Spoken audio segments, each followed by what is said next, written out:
सातत्यानं घेत होते, वेगवेगळ्या गटांना स्वतःच्या जवळ ते आणत होते.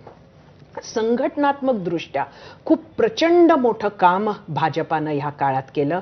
अगदी पोलिंग एजंट म्हणजे एकच सांगायचं झालं तर पोलिंग एजंट्सची निवड ही भाजपनं कशी केली तर 6 महिन्याआधी सुद्धा पूर्वी त्यासाठी अगदी लेखी परीक्षा घेण्यात आली आणि त्यातून हे पोलिंग एजंट्स निवडल्या गेले.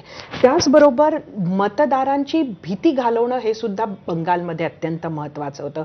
जी पावलं उचलल्या गेली ती आपल्याला माहिती आहे. त्यामुळे लोक हे पोलिंग सेंटर्सपर्यंत पोहोचले.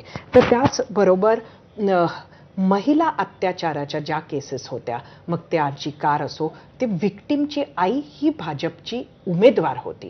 त्याचबरोबर संदेश खलीसारखे जे विषय होते ते भाजपनं तिथे लोकांना विसरू दिले नाही आणि त्यामुळे ममता दीदींबरोबर इतर वेळेला ज्या महिला असायच्या, महिलांची साथ ममता दीदींना मिळायची, ती ह्या खेपेला कमी झाली, मिळाली नाही असं काही म्हणू शकतो.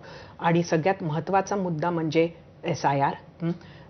खास SIRचं लक्ष जे होतं ते म्हणजे जिथं गेल्या खेपेच्या निवडणुकीमध्ये भाजप आणि TMC मध्ये भाजप पाठीमागे होता 5,000 ते 15,000 ह्या मार्जिनमध्ये जिथे भाजप मागे होता तिथं खास लक्ष केलेलं होतं आणि ह्याचा फायदा नक्कीच भाजपाला झाला. आणि त्याहूनही मोठं आणि महत्त्वाचं म्हणजे राष्ट्रीय स्वयंसेवक संघानं तिथे शांतपणे ग्राउंड लेव्हलला अनेक वर्षांपासून सुरू केलेलं काम, वेगवेगळे त्यांनी हाती घेतलेले प्रकल्प आणि मला वाटतं तुझ्या प्रश्नाचं ही सगळे मुद्दे आहेत जे तुझ्या प्रश्नाची उत्तर आहेत.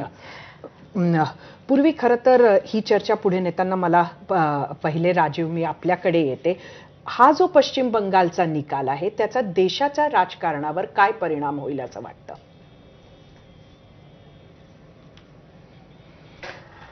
सरिता, याचा परिणाम नक्कीच खूप मोठा होणार आहे. आपण असं म्हणू शकतो की भाजपचा जो नरेंद्र मोदी